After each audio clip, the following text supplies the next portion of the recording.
now, and he's got what's trending. Brian, good morning. Good morning, Anne. All right, what's exciting everyone online today? All right, let's take a look at what's trending in the world of social media and entertainment. And I'll go straight to Kiambu County, where Kiambu Governor William Kabogo launched free Wi-Fi internet services to 41 hospitals in the county. And Kabogo said, while launching the program on Monday, he said that if you are a patient and you feel like the medical services that are coming your way are not satisfactory, you can tweet him, you can also email him using the free Wi-Fi services. And he told the clinical officers and doctors and even nurses that now you are actually being watched. Okay. The free Wi-Fi services to 1 level 5 hospital, 14 level 4 hospitals and other health centers. All right. All right, and there's another story here which is a bit interesting. Is it a case of paper or DNA? Is it a case of paper or DNA fatherhood, where a woman recently went to court, that is High Court, and said, okay, I want 25,000 shillings monthly upkeep from my alleged former husband because his name is inscribed on the birth certificate of our child. Right. And the judge, that is Justice Stephen Githinji, actually asked the woman, which evidence do you have to prove that indeed this person is the father of your child? And the woman said, because his name is inscribed on the birth certificate of our child, so he is the dad.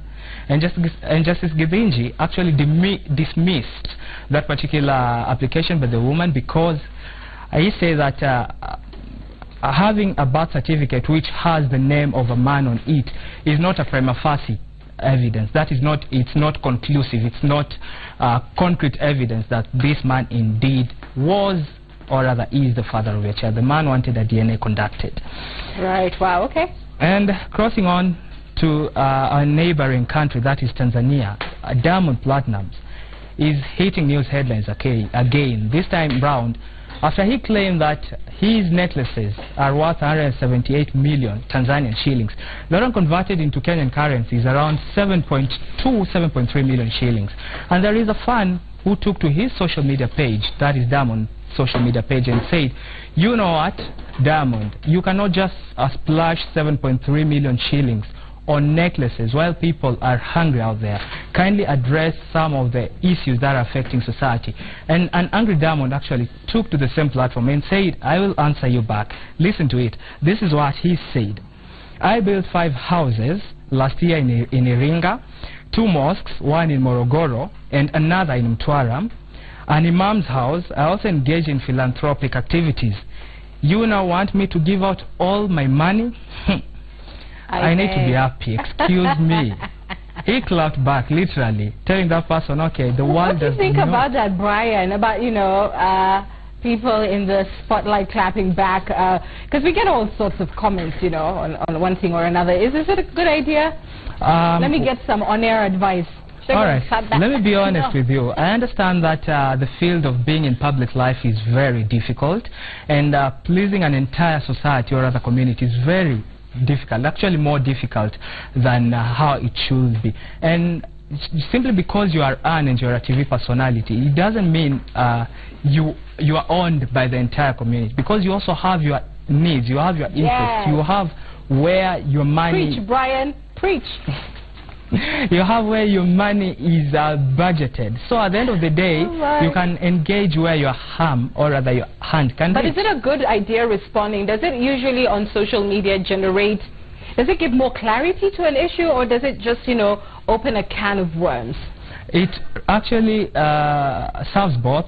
It puts across your idea, it puts across your opinion and thought very clearly. At least now Diamond has come out and told these people, you know what, despite me being a very monumental artist, I still have a life that I'm living personally. Before I was Diamond Platnumz, I was Nasib Abdul. Before I was Ann Kiguta, the TV personality. I was still Ann Kiguta. I was Ann Kiguta. Yes. Yes. All right, and moving on to another story which is very interesting. You remember Newa Mitego. I'll just play a short video, the song which is popular for. Right.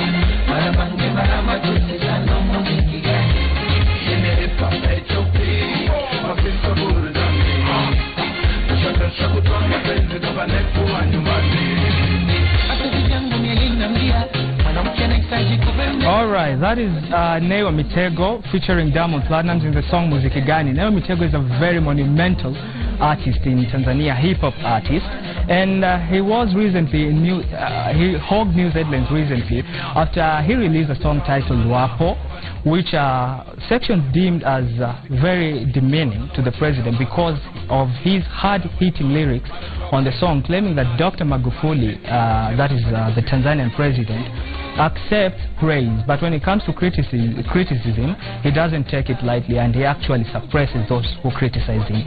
And Nay wa Mitego was arrested on Sunday. It caused a lot of uproar online, and people took to social media to demand for his release. And Magufuli actually ordered for his release and said, you know what, Nay wa Mitego, I really love that particular song, and I wish so much it receives massive airplay across media platforms in the country. And now the good news about Nay wa Mitego is that Dr. John Pombe Magufuli, the Tanzanian president, has invited him to visit the president at State House this particular Friday, State House Tanzania, which is awesome. But I don't know if it's about you release a song that hits the president hard, and then it gets his attention, and then you become cronies or baddies and invites you to State House. I mean, what are you going to do? He'll look bad, obviously, if he doesn't, so... Yeah, I'm not sure that the president had many options on that one.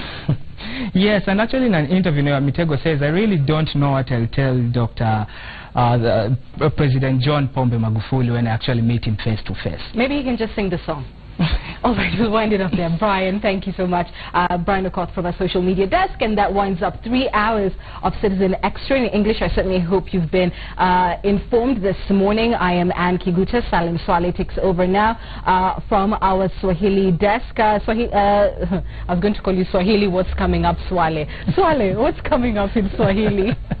Asante sana, bila shaka imekuwa ni muda mzuri wa saa 3 za habari na matangazo ya moja kwa moja kutoka kwako na timu nzima ya Citizen Extra kwa lugha ya Kiingereza. Na sisi hapa katika awamu ya pili ya Citizen Extra kwa lugha ya Kiswahili tumewaandalia watazamaji mengi mazuri, matukio ya moja kwa moja. Tutakuwa na wageni hapa studioni, lakini haya yote ni baada ya muda usio mrefu. Usende mbali.